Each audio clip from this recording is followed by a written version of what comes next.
제가 옆에서 볼 때 지금 모발이 약간 스트레이트형이기 때문에 바르기가 편해 보여요. 네. 그러면 고객의 모발이 웨이브인 경우에 그렇게 매직으로 펴놓고 시술을 해야 되나요? 아니면 또 다른 기법이 있습니까?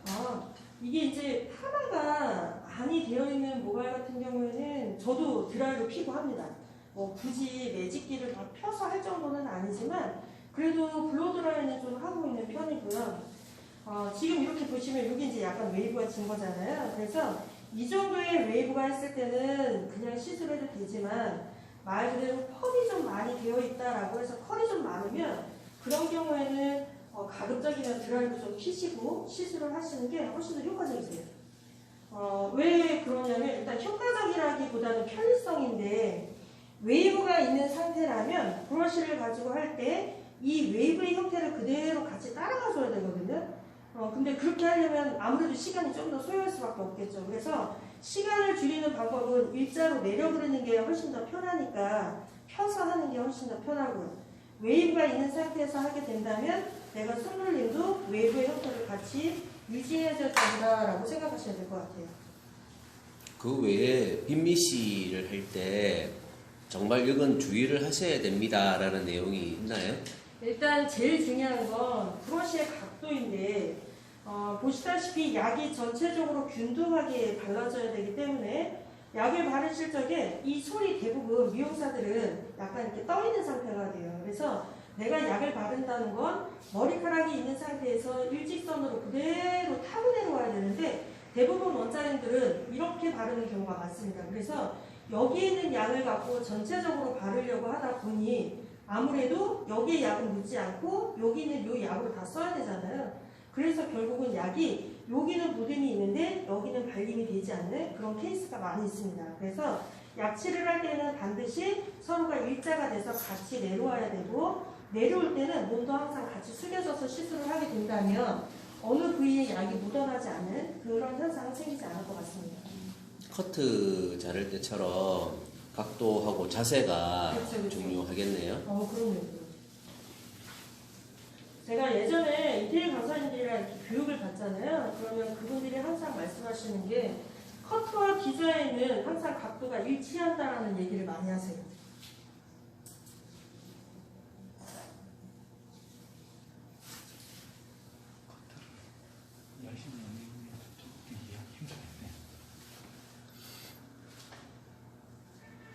사이드 바르실 적에 조금 주의사항이 하나가 있습니다. 지금 보시다시피 측면의 옆에를 사이드를 바를 때는 옆에 있는 이 선하고 겹치는 선이 되지 않도록 좀 주의를 하셔야 되고 뒷머리 같은 경우에는 사람은 고개가 약간씩 숙여지기 때문에 퍼지는 형태가 이루어지는데요.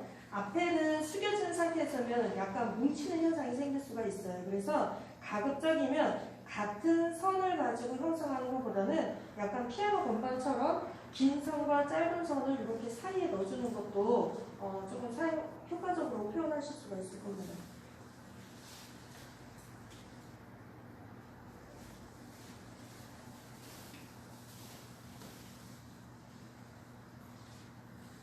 보통 검정머리에 색깔이 잘 안 나오면 탈색을 열 처리를 하지 말라고 말씀을 드리는데도 불구하고 드라이열이라든지 아니면 열기구를 쓰는 경우들을 한 번씩 봅니다.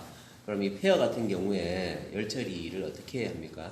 저희는 열 처리는 하지는 않고요. 왜냐면 이게 이제 전체적으로 잘 표현이 안 되는 상황이라면 부득이해서 할 수 있는 상황이 생길 수는 있겠죠. 그런데 항상 모든 모발은 표백이 잘 되는 곳이 있고 잘 안 되는 부분이 있고 그래서 그런 경우에는 열 처리를 하게 되면 오히려 표백이 잘 된 자리가 더 많은 얼룩을 질 수밖에 없거든요. 그래서 가급적이면 열 처리를 저는 권장하지는 않는데 저에게서 열 처리는 유일하게 하는 게 마사지예요. 그러니까 내가 표백이 좀 잘 안 되는 부위가 있으면 차라리 마사지를 해서 주변에 잘 표현이 된 곳과 속도를 좀 맞춰주는 방법이 하나가 있고요.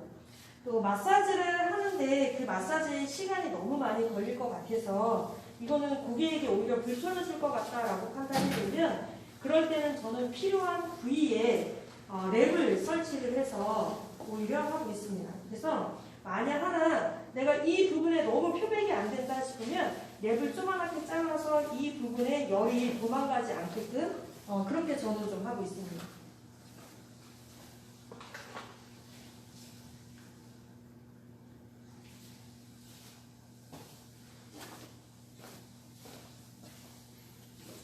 보기에는 사장님은 되게 쉽게 하고 계시는데 그 정도 숙련도를 하려면 원장님들은 어느 정도 연습을 하셔야 됩니까? 저처럼 이렇게 가발에다가요 전체를 한 번을 연습을 하는 거를 본인이 딱 10번만 해보시면 그렇게 빨리 습득이 되나요? 그럼요. 왜냐하면 처음 발랐을 때부터 본인이 아마 느낄 겁니다. 내가 손의 힘 조절을 지금 잘하고 있는지 하지 못하고 있는지가 벌써 처음부터 느껴지거든요. 제가 이렇게 툭당을 하다 보면 원장님들한테 처음에 시술하고 나서 감기고 다시 하겠습니다 라고 얘기를 하면 본인들이 느끼세요. 내가 처음보다 확실히 손 올림이 편해졌습니다 라고 얘기를 하시는데 그 손 올림이 편해진 거는 뭐냐면 텐션을 조절할 줄 아는 그게 이제 좀 생겨요.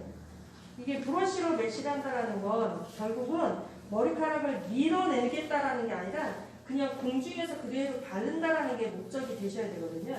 근데 그거는 이제 힘 조절을 조금 해주셔야 되겠죠.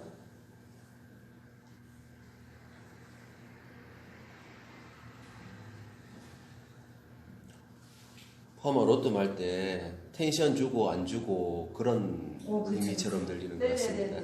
왜냐면 파마하실 때도 힘을 텐션을 많이 안 주면 나중에 결과물이 웨이브가 잘 안 나오잖아요. 그런 것처럼 이거는 이제 약을 도포할 적에 제가 봤을 땐 2차인 것 같아요.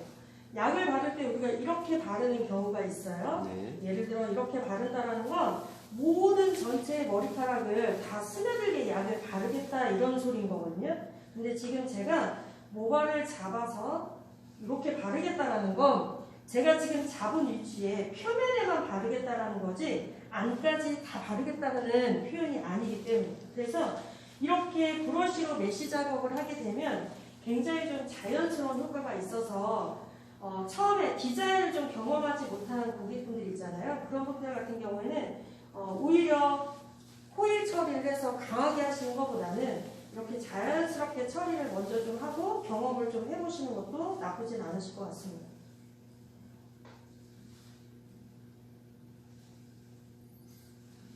지금은 레드의 컬러를 바르고 계시지만 네. 사장님이 적극적으로 조금 추천해 주는 컬러가 있나요? 저는 대부분 이제 고객분들이 브라운에 관련된 색상들이 많이 되어 있으시잖아요. 그래서 그런 사람들한테 저는 제일 많이 쓰는 컬러는 두 가지예요. 하나는 옐로우라는 색상을 많이 쓰고요. 하나는 라이트 브라운이라는 색상을 좀 많이 쓰는 편입니다.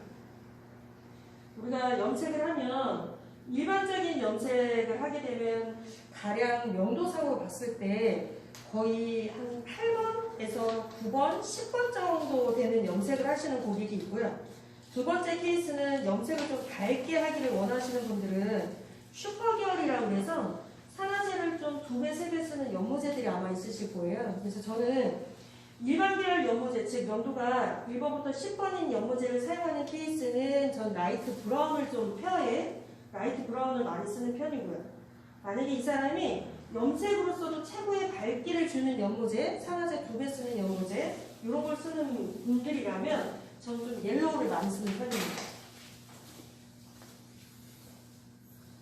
지금 기존에 보던 방식과는 좀 많이 틀려서 호일을 하고 탈색약을 덕지덕지 해서 가로로 해서 많이 바르는 걸 봤고요.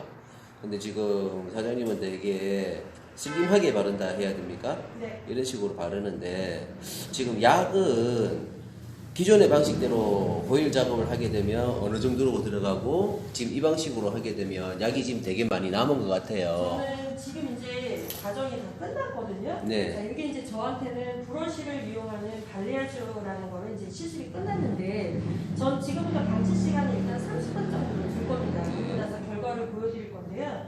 탈색제를 만약에 사용을 한다라고 가정을 하면 이렇게 바르는데 탈색제가 거의 100g 정도가 소요가 될 겁니다.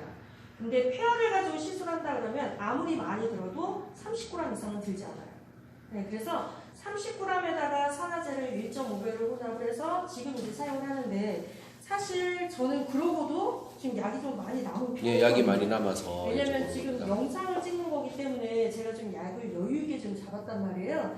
그래서 제가 지금 50g을 잡아서 시술을 한 거예요. 그럼에도 불구하고 한 반 정도는 거의 남았기 때문에 근데 탈색제를 가지고 하거나 호일을 가지고 사용을 하게 되면 자, 탈색은 브러쉬로 메쉬하는 게 상당히 힘듭니다. 왜냐면 탈색은 오일 성분이 들어있질 않아요. 그래서 약이 빨리 마르거든요. 그러면 가루같이 형성이 돼요. 그래서 얼룩이 지는 사례가 너무 많이 생길 수가 있어요. 페어는 호일을 사용하지 않아도 되는 것은 주요 성분이 미네랄 오일이 들어있기 때문에 이렇게 자연 방치를 사용한다고 하더라도 약이 급속도로 마르지는 않습니다. 그래서 그게 이제 장점이고요. 두 번째 호일을 사용하는 이유는 묻어남 때문에 하는 거거든요. 그러니까 결국은 내가 호일을 처리하고 바닥색에 묻으면 또 다른 얼룩을 만들어내기 때문에 그래서 원장님들은 이염되는 걸 방지하기 위해서 호일 처리를 하게 돼요. 근데 문제는 그 호일에 이염을 방지하려고 하다 보니 아무래도 도포하는 양은 훨씬 더 많이 들어갈 수밖에 없겠죠. 그래서 탈색약이 아무리 저렴하다고 하더라도 결국은 100g 정도는 소모를 하게 되거든요. 그래서 원장님들이 좋은 탈색제를 100g을 쓰는 것보다는 전 차라리 페어를 선택해서 30g의 양을 가지고 하는 게 오히려 효과적이지 않을까라고 생각이 듭니다. 제일 중요한 건 얼룩이에요. 소비자는 일단 얼룩이 나오면 안 되는 거잖아요. 탈색을 브러쉬를 메쉬를 하는 거는 얼룩이 사실 그렇게 많이 보이지 않아요. 왜? 일단 디자인 자체가 자연스러우니까.